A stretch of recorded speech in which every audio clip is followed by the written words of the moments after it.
অজিত তার ছেলেকে বলল, এই নে, এটা তোর বই, স্কুলে গিয়ে ভালো করে পড়। প্রিয়ঙ্কা তার মেয়েকে বলল, স্কুল যা। রিয়া তখন স্কুল যেতে লাগলো। কাঞ্চনের সঙ্গে দেখা হলো। কাঞ্চনকে বলল, চলো দুজনে স্কুলে যাই। চলো, সে দুজনে স্কুল যেতে লাগলো। স্কুলে গিয়ে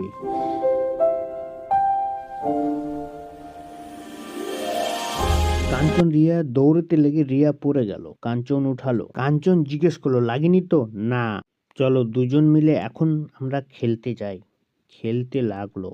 খেলতে খেলতে তাদের মনের কথা প্রকাশ পেল। রিয়া, আমি তোমাকে অনেকদিন ধরে একটা কথা বলতে চাইছি। বলবো?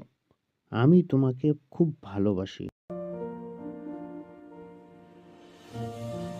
চলো আমরা বিয়ে করি। তারপর দুজনের ধুমধাম করে বিয়ে হয়। বিয়ে হওয়ার কিছুদিন পর তাদের এক ছেলে হয়। ছেলে নিয়ে সুখে শান্তিতে সংসার করে।